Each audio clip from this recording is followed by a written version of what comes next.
በስመ አብ ወወልድ ወመንፈስ ቅዱስ አሐዱ አምላክ አማስሩ ወሰኒው ለሰኔ በዛቲ ዕለት የአብዕሉ ተስካረ ክቡር መልአክ ሚካኤል ሊቀ መላእክት።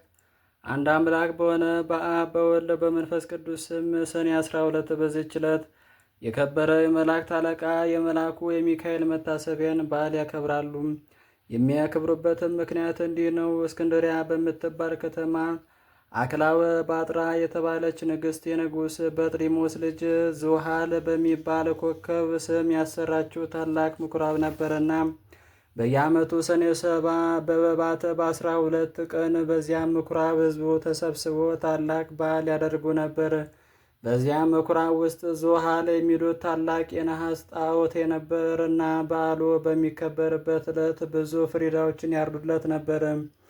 አባ እለእስክንድሮስም እስከተሾመበት ዘመን ድረስ ለዚያ ጣዖት እንዲህ ሲያደርጉ ኖሮ። ይህም 300 ዓመተ ምህረት ተፈጽሞ በአራተኛው ምዕት ውስጥ ነበር። አባ እለእስክንድሮስ በእስክንድርያ ከተማ ሊቀ ጵጵስና በተሾመ ጊዜ ጻድቅ ቆስጠንጢኖስም በነገሰ ጊዜ ክርስትና ሃይማኖት ስለተስፋፋች ያን ጣዖት ሊሰብረው ወድዶ ሳለ ጎስቋሎች ሰዎች ከለከሉት። እንዲህም አሉት፣ እኛ በዚህ ቦታ ይህን በዓል ማክበርን ለምደናል። እነሆ ከአንተ በፊት 18 ሊቃነ ጳጳሳት አልፈዋል። ይህን ልማዳችንንም አልለውጥብንም። አባ እለእስክንድሮስ ግን ገሥጻቸው፣ አስተማራቸውም። ስህተታቸውንም በመግለጥ እንዲህ ብሎ አስተማራቸው። ይህ ጣዖት የማይጎዳና የማይጠቅምም ነው። እርሱም የሚያመልክ ሰይጣናትን ያመልካቸዋል። ምክሬንስ ብትሰሙ ቀድሞ እንደነበረ አድርጌ ይህን በዓል እሰራላችኋለሁ። ይህም ጣዖቱን እንድንሰብረው ምኩራቡንም እንድንባርከውና በከበረ መልአክ በመላእክት አለቃ በሚካኤል ስም ቤተ ክርስቲያን አድርገን እንድንሰይመው ነው። እኛም ይህን ታላቅ በዓል እንሰራለን። የሚታረዱትንም ላሞችና በጎች፣ ለድሆችና ለጦም አዳሪዎች፣ ለችግረኞችም በከበረው መልአክ ስም ምግብ ይሁኑ። እርሱ በእግዚአብሔር ዘንድ ባለሟልነት ያለው ስለሆነ ስለ እኛ ይማልዳልና። ይህንንም ብሎ በዚህ በጎ ምክር አስወደዳቸው። እነርሱም ታዘዙለትም። ከዚህም በኋላ ያንን ምኩራብ አድሰው በዚህ የከበረ መልአክ የመላእክት አለቃ ሚካኤልም ስም ቤተ ክርስቲያን አደርጉት። በዚችም ዕለት አከበሯት። እርሷም የታወቀች ናት። እስላሞች እስከ ነገሱበት ዘመን ኑራ ከዚያ በኋላ አፈረሷት። ይህም በዓል ተሰራ፣ እስከ ዛሬም ጸንቶ ይኖራል። ዳግመኛም በዚች ዕለት እግዚአብሔር የመላእክት አለቃ ቅዱስ ሚካኤልን በነገዱ ውስጥ በመላእክት ሁሉ ላይ በብዙ ክብር ሾመው። ይህም የከበረ መልአክ ክብር ይግባውና በጌታችን ፊት ስለ ሰው ልጆችና ስለ ፍጥረት ሁሉ ይለምናል ይማልዳልም። የዚህ የከበረ የመላእክት አለቃ ሚካኤል ተአምራቱ ብዙዎች ናቸው። ከእነርሱም አንዱ ይሄ ነው። እግዚአብሔርን የሚፈራ አንድ ሰው ነበረ። እርሱም የከበረ የመላእክት በዓል የበዓሉ መታሰቢያ በየወሩ በ12ኛው ቀን ይልቁንም በሰኔና በህዳር ወር አብልጦ ያከብር ነበር። በጎረቤቱም ርኅራኄ የሌለው አንድ ባለጠጋ ሰው ነበረ። ይህን እግዚአብሔርን የሚፈራውን ሰው የከበረ መልአክ ሚካኤልን በዓል በሚያደርግበት ጊዜ ይጠላውና ያቃልለው ነበር። ለድሆች ስለ መራራቱም ይዘባበትበት ነበረ። የሕይወቱም ዘመን ተፈጽሞ የሚሞትበትና ከዚህ ከኃላፊው ዓለም ድካምም የሚያርፍበት ጊዜ ሲቀር የክቡር መልአክ ሚካኤልን የበዓሉ መታሰቢያ ታደርግ ዘንድ ምጽዋት ሰጭም ትሆን ዘንድ ሚስቱን አዘዛት። ከዚህም በኋላ አረፈና ገንዘው ቀበሩት። ሚስቱ ጸንሳ ነበረች። የመውለጃዋ ጊዜም ደርሶ ምጥ ያዛት። በታላቅ ጭንቀት ውስጥ ሳለችም እንዲህ ብላ ጸለየች። የእግዚአብሔር መልአኩ ሆይ ራራልኝ፣ በእርሱ ዘንድ ባለሟልነት አለህና በእግዚአብሔር ዘንድ ባለሟልነት አለህና በእግዚአብሔር ዘንድ ስለ እኔ ለምንልኝ። ይህንንም ባለች ጊዜ በቤቷ ውስጥም ብርሃን በራ። ከችግርም ዳነች። መልኩ ውብ የሆነ ወንድ ልጅንም ወለደች። የእግዚአብሔርን መልእክተኛ ቅዱስ ሚካኤል ከሰማይ ወርዶ ሕፃኑን እንዲህ ብሎ ባረከው። ርኅራኄ የሌለው የዚህን ባለጸጋ ገንዘብና ሀብት ጥሪቱንም ሁሉም ይህ ሕፃን እንዲወርስ እግዚአብሔር አዝዟል። ባለጸጋውን በቤቱ በአልጋው ላይ ሳለ ጌታ ጆሮን አከፍቶለት ይህን ነገር ከመልአኩ ሰማ። ይህንንም በሰማ ጊዜ ታላቅ ሐዘን ደረሰበት። ሕፃኑንም የሚገልበት ምክንያት ይፈልግ ጀመረ። ነገር ግን ክብር ይግባውና ጌታ ይጠብቀው ነበር። ከዚህ በኋላ ያ ባለጸጋ ምክንያት አዘጋጅቶ የሚያገለግል ልጅ ይሆነኝ ዘንድ ልጅሽን ስጭኝ፣ እኔም እየመገብኩና እያለበስኩ አሳድገዋለሁ። ለአንቺም 20 ወቄት ወርቅ እሰጥሻለሁ አላት። ይህንንም ነገር ከባለጸጋው በሰማች ጊዜም ስለ ችግሯ እጅግ ደስ አላት። ልጇንም ሰጠችው። እርሱም 20ውን ወቄት ወርቅ ሰጣት። ልጇንም ወሰደው። የምሻውን ተፈጸመልኝ ብሎ ደስ አለው። ከዚህም በኋላ በልጁ ቁመት ልክ ሳጥን ሰርቶ ሕፃኑን በሳጥኑ ውስጥ አስገብቶ ዘጋበት። እስከ ባህርም ተሸክመው ወስደው በባህር ጣሉት። ክብር ይግባውና በጌታችን ፍቃድ ያ ሳጥን ሳይሰጥም ከዚያች አገር የ20 ቀን መንገድ ያህል ርቃ ወደምትገኝ ወደ አንዲት አገር ወደብ እስከሚደርስ በባህሩ ላይ ተሳፈፈ። በባህሩም አካባቢ በጎቹም አሰማርቶ የሚጠብቅ አንድ ሰው ነበረና ሳጥኑን በውሃ ላይ ተንሳፎ አየው። እርሱም ከባህሩ አውጥቶ ወደ ቤቱ ወሰደው። ይህንም ሳጥን እንዴት እንደሚከፍተው ያስብ ጀመረ። ይህም ሲያስብ ወደ ባህሩ ይሄድ ዘንድ ጌታችን በልቦና ሐሳብ አሳደረበት። ወዲያውንም ተነስቶ ወደ ባህሩ ሄደና አንድ አሳ የሚያጠምድ ሰው አገኘ። አሳ አጥማጁም መረብህን በእኔ ስም ጣል፣ ለሚያዘውም አሳ ዋጋውን እሰጥሃለሁ አለው። አጥማጁም እንዳለው አደረገ። ያን ጊዜም ታላቅ አሳ ተያዘ። ዋጋውም ሰጥቶ አሳውን ተቀበለ። አሳውም ይዞ ወደ ቤቱ ሄደ። ለራትም ለጠብሰው ዘንድ አረደው። በሆዱም ውስጥ መክፈቻ አገኘ። በልቡም ይህ መክፈቻ ይህ ሳጥን ይከፍተው ይሆን አለ። በሳጥኑ ቀዳዳም ባስገባው ጊዜም ፈጥኖ ተከፈተ። በውስጡም ይህን ታናሽ ብላቴና አገኘ። ልጅ የለውምና ነበርና ደስታ ታላቅ ክብር ደስ አለው። ጌታችንንም አመሰገኑ። ሕፃኑም በመልካም አስተዳደግ አሳደገው። ሕፃኑም አድጎ ጎልማሳ ሆነ። ከብዙ ዘመናትም በኋላ ያ ባለጸጋ ተነስቶ ወደዚህ ሀገር ሄደም። በመሸም ጊዜ ወደ በግ ጠባቂው ደጅ ደረሰ። በግ ጠባቂውም እስከ ነገ የምናድርበት ማደሪያ በአንተ ዘንድ እናገኛለን፣ ክራዩም እሰጥሃለሁ አለው። በግ አርቢውም እንዳልክ ይሁን እደር አለው። ባለጸጋውም በዚያ አደረ። እራት በሚቀርብም ጊዜ ሕፃኑን ባህራን ብሎ ጠራው። ባለጸጋውም ሰምቶ ልጅ ነውን ብሎ ጠየቀው። በግ ጠባቂውም አሁን ታናሽ ሕፃን ሆኖ ሳለ ከባህር አግኝቼዋለሁና እግዚአብሔር የሰጠኝ ልጄ ነው አለው። ባለጸጋውም በምን ዘመን አገኘው አለው። እርሱም ከ20 ዓመት በፊት ብሎ መለሰለት። ያን ጊዜም እርሱ ወደ ባህር የጣለው መሆኑን አውቆ እጅግ አዘነ። በማግስቱም ጎዳናውን ሊጓዝ በተነሳ ጊዜ ሰይጣናዊ ምክንያት አመካይቶ በግ ጠባቂው እንዲህ አለው፣ እገሊት ወደምትባል አገር በቤቴ የረሳት ጉዳይ ስላለ እንድልከው ልጅህን ተሰጠኝ ዘንድ እሻለሁ። እኔም የድካምን ዋጋውን 20 ወቄት ወርቅ እሰጥሃለሁ አለው። የብላቴናውም አባት ስለ ገንዘቡ ደስ ብሎት ልጁ ባህራንን ሰጠው። እንዲህም ብሎም አዘዘው፣ ልጅ ባህራን የከበረ ሰው ስለ ጉዳይ ወደ ቤቱ ይልክል ዘንድና ወደ ቤትም በሰላም ትመለሳለህ። ባህራንም አባቴ ሆይ እሺ በጎ ያዘዝክኝን ሁሉ አደርጋለሁ አለው። ያም ጊዜም ባለጸጋ ወደ መጋቢው እንዲህ ብሎ ደብዳቤ ጻፈ። ይህች ደብዳቤ በምታነባ ጊዜም ደብዳቤዋን ይዞ የመጣውን ገድለ በጉድጓድ ውስጥ ጣለው፣ ማንም አይወቅ። በመካከላቸውም የሚተዋወቁበትን ምልክት ጽፎ አሸጋት። የባህራንም ሰጠው፣ ለመንገዱም የሚሆነውን ስንቅ ሰጠው። ባህራንም ተነስቶ ጉዞን ጀመረ። ሲጓዝም ሰንብቶ የአንዲት ቀን ጉዞ ሲቀረው እነሆ የመላእክት አለቃ የከበረ መልአክ ሚካኤል በንጉሥ ጭፍራ አምሳል በነጭ ፈረስ ላይ ተቀምጦ አንተ ጎልማሳ ያዝከው ምንድን ነው አለው።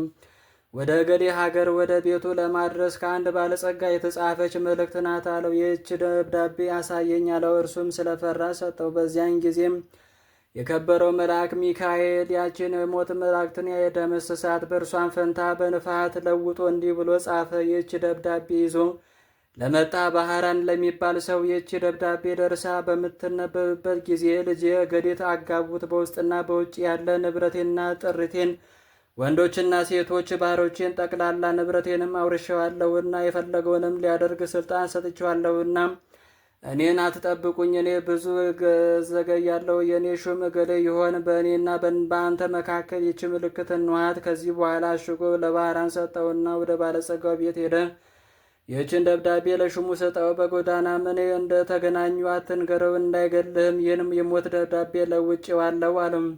ባህራንም እሺ ጌታዬ፣ ያዘዝከኝን ሁሉ አደርጋለሁ አለ። የባህራንም ወደ ባለጸጋው ቤት በደረሰ ጊዜ ያችን ደብዳቤ ለሹሙ ሰጠው። ባነበባትም ጊዜ በመካከላቸው ያለውን የምልክት አገኘ። አስተውሎም እርግጠኛ እንደሆነ አወቀ። ከዚህም በኋላ ለባህራን ሰርግ አዘጋጅቶ እንደሚገባ በቤተ ክርስቲያን ስርዓት በተክሊል የባለጸጋው ልጅ አጋቡት። 40 ቀን ያህልም ደስታና ሐሴት ያደርጉ ነው።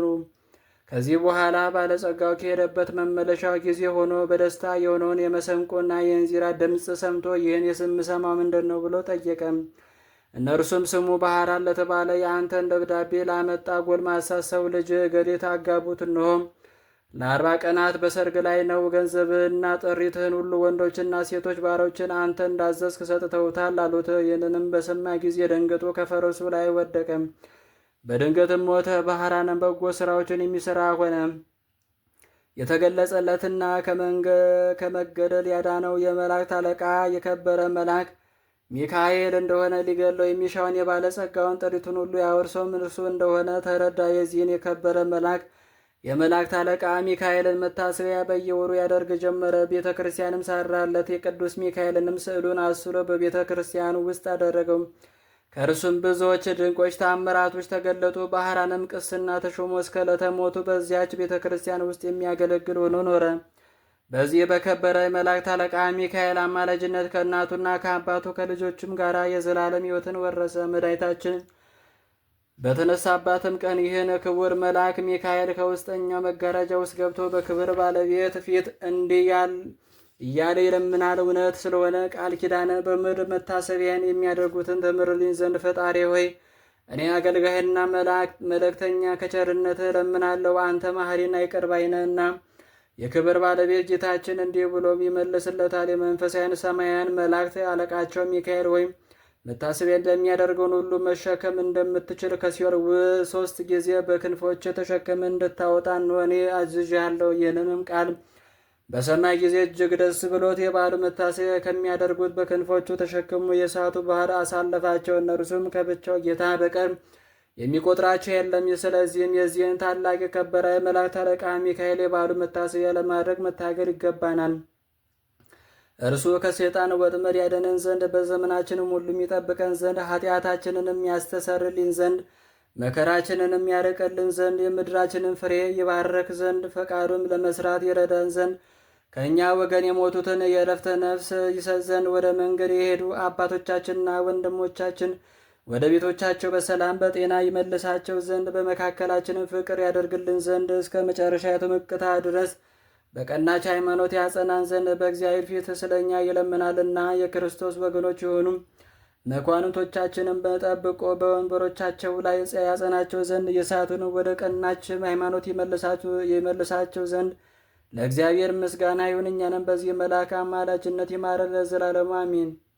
ሰላም ለሚካኤል መሐሪ ውእቱ ወተአዛዚ ለሰብ በዲበ ሰናይቱ ለቀርነ ዝንቱ መልአክ በድምፀ ነፋቱ በከመ ኮነ ቀዳሚ ውስተ ሰማያት እርገቱ ለእግዚአብሔር ይከውን ዳግመ ምጽአቱ። ዳግመኛም በዚች ቀን እግዚአብሔር የሚፈራ አስተራኒቆስ የሚስቱ የቅድስት አፎሚያ የእረፍታ መታሰቢያ ሆነ።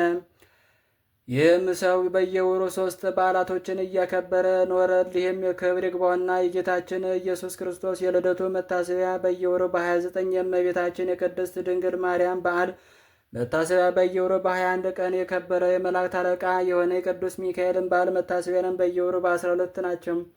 የሚሞትበትም ጊዜ ሲቀርብ እርሱ ሲሰራው የነበረው ምጽዋት ይልቁንም እሊህ 3ቱ በዓላትን እንዳታስታጉል ሚስቱን ቅድስት አፎሚያን አዘዛት። እርሷም የከበረ የመልአኩ የሚካኤልን ስዕል ያስልላት ዘንድ ባሏን ለመነችው። እርሱም አሰርቶ ሰጣትና በቤቷ ውስጥ በክብር አኖረችው። ባሏን ካረፈ በኋላ ባሏ ያዘዛትን መስራት ጀመረች። ሴጣን ግን ቀናባት። በመበለት ሴት መነኩሴ ተመስሎ ከእርሷ ጋር ተነጋገረ። እንዲህም አላት፣ እኔ አዝንልሻለሁ፣ እራራልሻለሁ። ገንዘብሽን ሳያልቅ የልጅነትሽንም ወራት ሳያልፍ አግብተሽ ልጅ ትወልጂ ዘንድ መክርሻለሁ። ባልሽም መንግሥተ ሰማያትን ወርሷል፣ ምጽዋትም አይሻም። አፎሚያም እንዲህ ብላ መለሰችለት፣ እኔ ከሌላ ሰው ጋር ላልገናኝ በእግዚአብሔር ፊት ቃል ኪዳን አድርጌያለሁ። ርግቦችና መንጢጦች እንኳ ሌላ ባል አያውቁም። በእግዚአብሔር አርአያ ከተፈጠሩ ሰዎች ይህን ሊሆን እንዴት ይገባል? ምክሩም ባልሰማች ጊዜ አርያውን ለውጦ በለዋ ጮኻባት። እንዲህም አላት፣ እኔ በሌላ ጊዜ እመጣለሁ። እርሷም የከበረ የመልአኩ የሚካኤል ስዕል ይዛ አሳደደችው።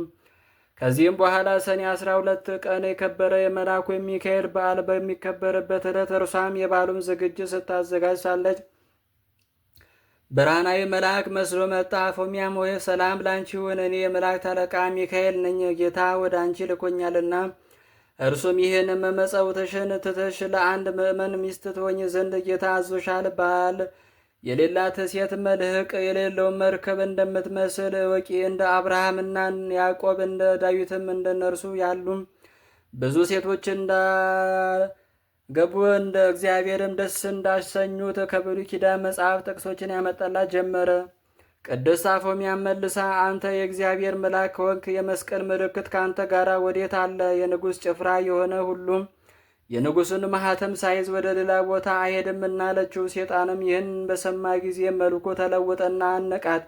እርሷን ወደ ከበረው መልአክ ወደ ሚካኤል ጮኸች። ወዲያውኑም እንደ እርሷ አዳናት። ያንንም ሴጣን ይዞ ይቀጣው ጀመረ። ሴጣንም ጮኸም ማረኝ ያለ ጊዜ አታጥፋኝ፣ እግዚአብሔር እስከ ዓለም ፍጻሜ ታግሶናልና እያለ ለመነው። ከዚያም ተውና በአባረረው። የከበረ መልአክ ሚካኤልም እንዲህ አላት፣ ብጽዕት አፎሚያ ወይም ሄደሽ የቤትሽን ሥራ አዘጋጂ። አንቺ ዛሬ ከዚህ ዓለም በሞት ትለያለሽና እነሆ እግዚአብሔርም ዓይን ያላየውን ጆሮም ያልሰማውን በሰው ልብም ያልታሰበውን አዘጋጅቶልሻል። ይህንም ብሎ ሰላምታ ሰጣት። ወደ ሰማያትም አረገም። የበዓሉም ዝግጅት እንደሚገባ ከፈጸመች በኋላ ወደ ኤጲስቆጶስና ወደ ካህናቱ ሁሉ ላከች። ወደ እርሷን በመጡ ጊዜ ለድሆች ለጦም አዳሪዎች ይሰጧቸው ዘንድ ገንዘቧን ሁሉ አስረከበቻቸው። ከዚህም በኋላ ተነስታ ጸለየች። የከበረ የመልአኩ የቅዱስ ሚካኤል ስዕል አንስታ ታቅፋ ሳመችው። ያን ጊዜም በሰላም አረፈች። ለእግዚአብሔር ምስጋና ይሁን፣ በጸሎታ ይማረን። የዚህም የከበረ መልአክ ሚካኤል የረድኤቱ ኃይል ሁላችን የክርስቲያን ወገኖች ይጠብቀን ለዘላለሙ አሜን። ሰላም ላፎሚያ ዘሞአቶ ለመስቴማ በቃለ ትዕይንት ሱበ ተቃወማም በዛት ዕለት በከመ አደማ ስእሎ ለሚካኤል እንዘታ ነበር በፍጽማ ውስተ ዘላለም ረፍት ፈለሰት እምጻማም ወበዛት ዕለት አይረፈ አባ ዮስጦስ ሊቀ ጳጳስ በዘእስክንድርያ። በዚችም ዕለት ለአባቶች ሊቃነ ጳጳሳት ስድስተኛ የሆነ የእስክንድርያው ሊቀ ጳጳሳት አባ ዮስጦስ አረፈ። ይህም የከበረ አባት ከእስክንድርያ ሀገር ለሰዎች የተማረ አዋቂ ሰው ነበረ። እርሱም ከእናትና ከአባቱ ከሌሎችም ብዙዎች ሰዎች ጋር የክርስትና ጥምቀትን ወንጌላዊ ማርቆስ አጠመቀው። ከዚህም በኋላ አናጉንስጢስነትን ሾመም። ከአናጉንስጢስነትንም በኋላ ዲቁና ሾመ። ከዚህ በኋላ በሌላ ጊዜ ቅስና ሾመ። በቅዱስ አንያኖስ ዘንድ እያገለገለው የቤተ ክርስቲያን መጻሕፍትን በመማር አደገ። ሕዝቡም ሁልጊዜ ይመክራቸውና የገስጻቸው ያስተምራቸውን በቀናች ሃይማኖትም ያጽናቸው ነበር። አባ አብረምዮስም ባረፈ ጊዜ ያለ ፈቃድ ወስደው በእስክንድሪያ ከተማ ሊቀ ጵጵስና ሾሞት። በግብፅ ሀገር ያለች ቤተ ክርስቲያንን በመልካም አጠባበቅ እንደሚገባ ጠበቃት። በወንጌላዊ ማርቆስ ወንበርም 12 ዓመት ከኖረ በኋላ በሰላም አረፈ። ለእግዚአብሔር ምስጋና ይሁን፣ እኛንም በጸሎቱ ይማረን፣ በረከቱም ከእኛ ጋር ትኑር ለዘላለሙ አሜን። ወበዛት ዕለት አይረፈ አባ ቄርሎስ ሊቀ ጳጳሳት ዘሀገረ እስክንድርያ። በዚችም ዕለት ለአባቶች ሊቃነ ጳጳሳት 67ኛ የሆነው የእስክንድርያ ሊቀ ጳጳሳት አባ ቄርሎስ አረፈ። ከእርሱ አስቀድሞ የነበረ አባ ገብረ ክርስቶስ ባረፈ ጊዜ ኤጲስቆጶሳትና የሕዝብ አለቆች ተስማምተው ወደ አስቄጥስ ወደ አባ መቃርስ ገዳም ወጡ። ለዚችም ለከበረች ሹመትም የሚገባውን እየመረመሩ 2 ወር ያህል ኖሮ በአባ ዮሐንስ ሐጺር ገዳም የትንቢት መንፈስ ያደረበት ስሙ ገብረ ኢየሱስ የሚባል አንድ ሰው ነበረ። ለእርሱም የእግዚአብሔር መልአክ ተገልጾለት እንዲህ አለው፣ ለኤጲስቆጶሳቱ ለዚች ለከበረች ሹመት የሚገባ ስሙ ጋርግ የሚባል በመካከላቸው አለና አትዘኑ በላቸው አለው። ያን ጊዜም ቅዱስ ገብረ ኢየሱስ ይህን ነገር ነገራቸው። ከዚህም በኋላ ይህን አባት ይዘው ያለ ፈቃደው በወንጌላዊ ማርቆስ ወንበር ላይ ሊቀ ጵጵስና ሾሙት። እርሱም እጅግ አዋቂ ነበርና በሹመቱ ዘመን ቤተ ክርስቲያን ደስ ተሰኘች። የኤጲስቆጶሳትን ቀሳውስትና ዲያቆናትን ሾመ። ብዙዎች አብያተ ክርስቲያናትንም አደሰ። ከዚህም በኋላ ለኢትዮጵያ ሀገር አንድ ጳጳስ ሾመ። በእውቀቱና በደግነቱ እጅግ ደስ ተሰኙበት። ብዙዎች ከክፉ ስራ ወደ በጎ ስራ መልሷቸዋልና እግዚአብሔርንም የሚፈሩ ሆኗልና በበጎ ስራም ጸንተዋልና። ለንጉሥ እንዲሁም ለመኳንንቶቹ ብዙ ሚስቶች ነበሯቸው። እርሱ ስለ አስተማራቸውና ስለ ገሰጻቸው ሚስቶቻቸውን አሰናብተው እንደ ሕጉ አንዳንዲት ሴት ጸኑ። የከበረ አባ ቄርሎስም 11 ዓመት ከ3 ወር ተኩል ሲፈጸምለት ሥጋውና ደሙን ተቀብሎ በሰላም አረፈ። ሥጋውንም ወደ አስቄጥስ ገዳም ወደ አባ መቃርስ ደብር ተሸክሞ ወስደው ከከበሩ ሊቃነ ጳጳሳት አጽም ጋር አኖሩት። ለእግዚአብሔር ምስጋና ይሁን። በዚህ አባት ጸሎት ይማረን፣ በረከቱም ከእኛ ጋር ለዘላለም ይኑር አሜን። በበዛቲ ዕለት ተካይበ ከሆነ ተስካረ ዕረፍቱ ለብፁዕ ወብሩክ ላሊበላ ንጉሠ ኢትዮጵያ። በዚህ ዳግመኛም በዚህች ዕለት የተባረከና የተመሰገነ በሰማያት ያለ ምስጢርን ያየም የኢትዮጵያ ንጉሥ ላሊበላ የዕረፍቱ መታሰቢያ ሆነ። ይህንንም ቅዱስ ወላጆቹ በወለዱት ጊዜ እግዚአብሔርን በመፍራትና በበጎ ሥራ ሁሉ አሳደጉት። አድጎ አካለ መጠን ባደረሰ ጊዜ ታላቅ ወንድሙ ንጉሥ ቀናበት። መልእክተኞችንም ልኮ ወደ እርሱ አስመጣው። ምክንያትም ሽቶ ከ3 ሰዓት እስከ 7 ሰዓት እንዲገርፉ ታዘዘ። ከዚህም በኋላ በፊቱ እንዲያቆሙ ታዘዘ። ባቆሙትም ጊዜ የደረሰበት ጉዳት እንደሌላ አይተው ንጉሥና መኳንንቶቹን ሁሉ አደነቁ። የእግዚአብሔር መልአክ ከግርፋት ሰውሮታልና። ከዚህ በኋላ ወንድሙ ንጉሥ በአንተ ላይ ስላደረግኩት ክፉ ሥራ ወንድሜ ሆይ ይቅር በለኝ ብሎ ለመነው። እርስ በርሳቸውም ታረቁ። ከዚህም በኋላ እግዚአብሔር መንግሥትን አወረሰው። መንግሥትንም በያዘ ጊዜ እግዚአብሔር በሚያገለግልበት ሥራ በረታ። ሁልጊዜም ለድሆች ለመስኪኖችና ለችግረኞች ይመጸውት ነበር። ክብር ይግባውና ጌታችን መድኃኒታችን ኢየሱስ ክርስቶስ የፍቅሩን ጽናት ባየ ጊዜ የእግዚአብሔር መልአክ ተገለጠለት። ወደ እርሱም ወደ ሰማያት አወጣው። 10 አብያተ ክርስቲያናትም እንዴት እንደሚሰራቸው አሳየው። እነርሱም ስራቸው የየራሳቸው የሆነ ልዩ ነው። ተመልሶ መንፈስ ቅዱስ እንዳራቀቀው በአስደናቂ ጥበብ ባነጻቸው። እሊህም አብያተ ክርስቲያናት አንጾ በፈጸመ ጊዜም መንግሥቱን ለወንድሙ ልጅ አወረሰ። ከዚህም በኋላ ክብር ይግባውና ጌታችን ኢየሱስ ክርስቶስ በብርሃን ሰረገላ ተቀምጦ የሚያስፈራ መብረቅን የተጎናጸፉ አእላፋት ሰራዊቶቹ ዙሪያ ሆነው ወደ እሱ መጥቶ እንዲህ አለው። ወዳጄ ላሊበላ ሆይ ሰላም ይሁንልህ። እኔ በማይታበቅ ቃል እነግርሃለሁ። ማደሪያ በክብር ሁሉ ከከበሩ 12ቱ ሐዋርያቶች ጋር ይሁን። በጸሎትና በቃል ኪዳን ለሚታመን እምነቱ እንደ ጴጥሮስና ጳውሎስ ደም መፍሰስ ይሆንለታል። ወደ ቤተ መቅደስም የሄደ በኢየሩሳሌም ወዳለው ቤተ መቅደስ እንደሄደ ይሆንለታል። መቃብርም የተሳለመም የሥጋዬ መቃብር እንደተሳለመ ይሆንለታል። በየዓመቱ ወሮች ሁሉ የተራቡትን እያጠገበ የተጠሙትንም እያጠጣ መታሰቢያን ለሚያደርግ እኔ የተሰወረ መና መግበዋለሁ፣ የሕይወትም ጽዋም አጠጣዋለሁ። በመታሰቢያ ቀንም ዕጣን ወይም ስንዴ የሚያገባውን እኔ በኢየሩሳሌም ሰማያዊት በውስጠኛ መጋረጃ አስቀምጬ ከተቆረሰው ሥጋዬ አቆርበዋለሁ። በአማላጅነትም እየታመነ ገድልን የቃል ኪዳንን መጽሐፍ የሚጽፈውን የአንተ ስም በተጻፈ ቦታ እኔ ስሙን እጽፋለሁ። በፍጹም ልቦ ለሚያምን ይህን የማይታበል ቃል የተናገርኩ የሕያው እግዚአብሔር ልጅ እኔ ኢየሱስ ነኝ አለው። ላሊበላም ይህን ቃል ኪዳን ስለ አጸናለት ክብር ይግባውና ጌታችን እያመሰገነ በምድር ላይ ወድቆ ሰገደ። ጌታችንም ሰላምታ ሰጥቶት በክብርና በምስጋና ወደ ሰማያት አረገም። ከዚህም በኋላ ጥቂት ሕማም ታሞ በሰላም አረፈ። ነፍሱንም የብርሃን መላእክት ተቀብለው የዘላለም ሕይወትን ማደሪያ ወደ ሆነው ማረፊያው አስገቡት። ለእግዚአብሔር ምስጋና ይሁን፣ እኛንም በጸሎቱ ይማረን፣ በረከቱም ከእኛ ጋር ትኑር ለዘላለሙ አሜን። አንድ አምላክ በሆነ በአብ በወልድ በመንፈስ ቅዱስ ስም ሰኔ 13 በዚች ቀን የኢየሩሳሌም ኤጲስቆጶስ አባ ዮሐንስ አረፈ። በዚችም ዕለት የከበረ መልአክ አዲስ የምስራች ነጋሪ የሆነ የመላእክት አለቃ ገብርኤል በዓል ያደርጉለት ዘንድ መምህራን በግብፅ አገር ለክርስቲያን ወገኖች ሥራ ሰሩላቸው። በዚችም ቀን የሄኖስ ልጅ የቃይናን የዕረፍቱ መታሰቢያ ነው። በዚችም ቀን የሰማዕቱ አቡላግና የ200 ሰማዕታት መታሰቢያቸው ነው። አእላፍ ቅዱሳንን አዘክሪም ምስጋናን አቀረብኩልህ። ሊም ቅዱሳንም ዘወትር አንተን ያገለግሉ ናቸው። በደህንነትም አነብልህ መጽሐፍ ምስጋና ተቀበል። አንተ ብዙ ባለጠጎች ካገቡት ይልቅ የድሃ መበለት ስጦታን ተቀብለሃልና። ቅዱሳን የሆናችሁ ነቢያት፣ ለማስተማር የተመረጣችሁ ሐዋርያት፣ ሰማዕታት፣ ጻድቃን፣ ትጉሃን የሆናችሁ መላእክት፣ እናንተም ደናግል፣ ቸር የሆናችሁ መነኮሳት ይህችን ጉባኤ አንድነታችንን መባረክ ባርኩም።